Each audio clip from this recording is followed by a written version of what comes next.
What's up, everybody? DMN News here to do a quick video. I hope you enjoy it. This is news they don't want you to hear. So, some news that just come out a few hours ago, brought out by space.com. If you can see, I'll get to the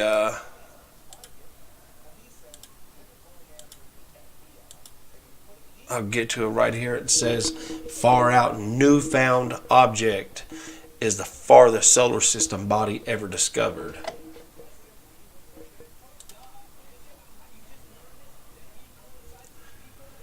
Alright, so why is this important?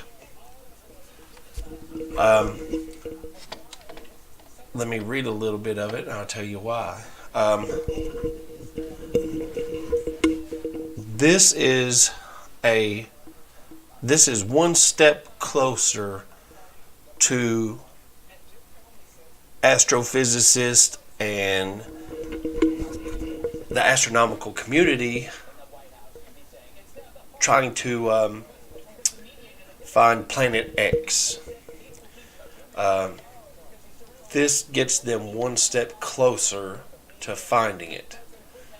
So, a newly discovered object is the most distant body ever discovered in the solar system, and the first object ever found orbiting at more than 100 times the distance from Earth to the Sun. The discovery team named the object Far Out, and its provisional designation from the International Astronomical Union is 2018 VGA 18. Preliminary research suggests it's a round pinkish dwarf planet. The same team spotted a faraway dwarf planet nicknamed the Goblin in October. You can see the video right there. So what does this have to do with finding Planet X? Well, it just so happens that this planet has the orbit of and the gravitational wobble of a planet that's orbiting another larger planet. And what it suggests is that the planet that it may be orbiting that they're still trying to find is Planet X. Planet X is a super-Earth. All that we currently know about 2018 VG18 is its extreme distance from the Sun, its approximate diameter, and its color.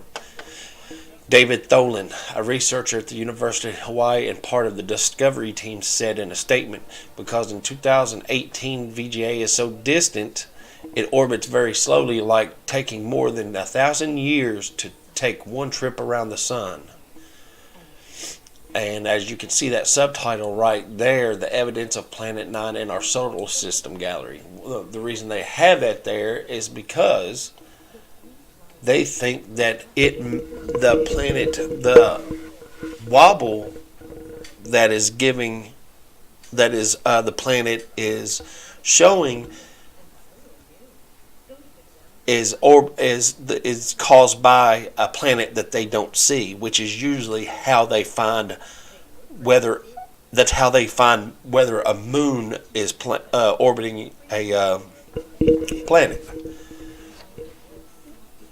Far out is 120 AU astronomical units from the Sun. 1 AU is the distance between Earth and the Sun, which is about 93 million miles.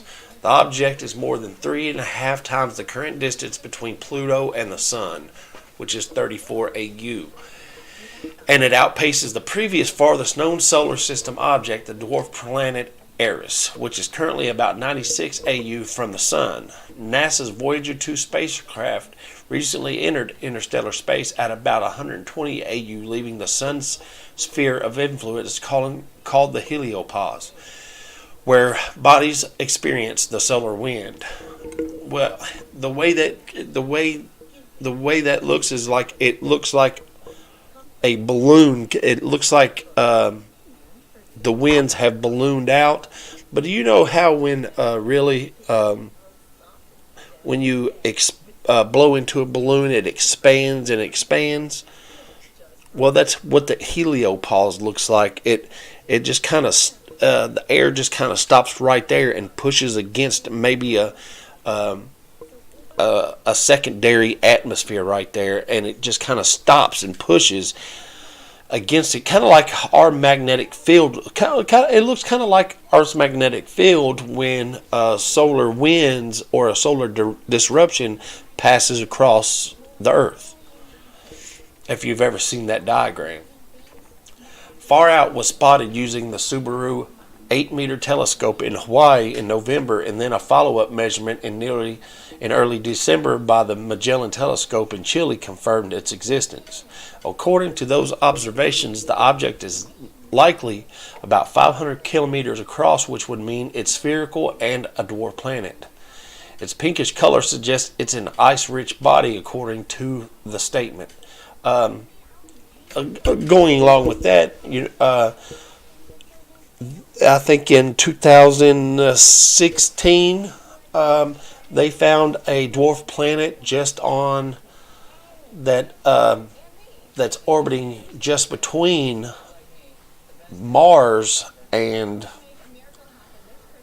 I think a dwarf planet. I can't remember the name of it. They found 2 dwarf planets within our solar system that orbits around our sun. The reason they call them dwarf planets is because they're too small to be considered a planet, and also which goes along with that. Usually, a planet is not named a planet unless it has a moon that is rotating around it, or some type of celestial body, because there are some moons that are really, really, really small, or celestial bodies that are really, really small that could be considered not moons. In 2018, VGA-18 is much more distant and slower moving than any other observed solar system object, so it would take a few years to fully determine its orbit. Scott Shepard, a researcher at the Carnegie Institute for Science in Washington, D.C. A member of the Discovery team said in a statement, "But it was found in a similar location on the sky to the other known extreme solar system objects, suggesting it might have the same type of orbit that most of them do. The orbital similarity shown by any of the known small distant solar bodies was the catalyst for our original assertion that there is a distant massive planet at several hundred AU." I don't know what that word is, I'm not going to lie. Shepherding these smaller objects. Basically, if you see it moving right there, that's the gravitational wobble that they're thinking that there's another planet out that way that it's orbiting. So maybe, or there's a planet out there somewhere. There's a couple small things moving right there. I mean, you could probably note some asteroids out that way if you look through there. Like there looks to be something up there screeching across the sky, and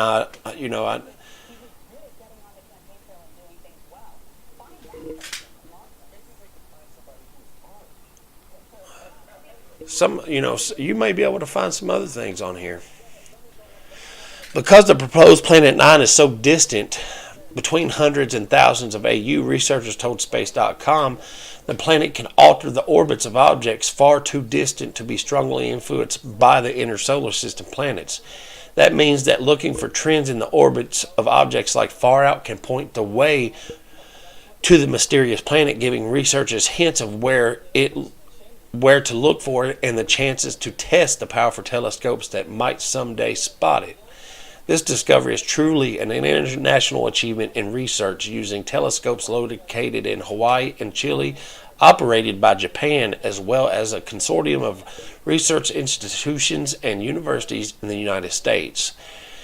Chad Trulio, a researcher from Northern Arizona University and the third member of the discovery team, said in a statement, "With new wide-field digital cameras on some of the world's largest telescopes, we are finally exploring our solar system fringes far beyond Pluto." Well, some other news that goes along with that is that Voyager 1 and Voyager 2 had made it out of our solar system, had made it past the heliopause, which scientists say is the point beyond our solar system which the sun has any effect. And they are afraid that once it got to that point, that we will probably never hear from Voyager 1 or Voyager 2 again. Voyager 1 had actually entered the heliopause about 2 years ago, and finally this year Voyager 2 had made it. And yes, I smoke, like I said. I like smoking. But I wouldn't suggest you all smoke. But I like doing it. Get over it. Not you all, but people who don't like it. I mean, I'm not one of those people who say that have a big problem with everything everybody does. No, that's not me. So, anyway, that's some big news for you Planet X seekers. Maybe even that's some better news for the Nibiru people out there, because those dwarf planets that are Ceres, that's one of the dwarf planets that they found to be within the inner solar system where we are at. There might be, and we just now found out there was another planet, a dwarf planet, 2 of them actually. So, you know what? I say don't knock people until there's more proof that something happens. I mean, it's been, we have planets that close to us that we just now found, over the last 2 years. You'd like to think that all the scientists and all the astronomical community would have already found every planet within, our inner solar system, from maybe Venus forward, or Mars, or even Neptune or Jupiter. Nothing out past that way. I understand you probably couldn't find everything out that way, but the fact that you found something on our inner, in the inner solar system, I mean, that just tells you that just gives even more proof to that maybe the Nibiru people know what they're talking about. So I just wanted to give you all that, and I'm working on a new video. That people may like. It's going to be, I'll give you a heads up on it. It's going to be about Apophis. And in 2004, I say a lot. In 2004, they found an asteroid that may be headed our way by the year 2026, I believe, 2029. So, to go along with that, a few other things happened in 2004 that makes things seem a little sketchy about with what NASA's doing and what the military's doing. And I'm going to bring that to you all in the next video to see what you all think about it. And because, like I said, I use common sense on my channel. A lot of other people use common sense on their channel. It's not. If you think about things through common sense, you're able to see a whole lot more in a label, and basically you're able to see through the bullshit that the government puts out, and companies put out, and the media puts out.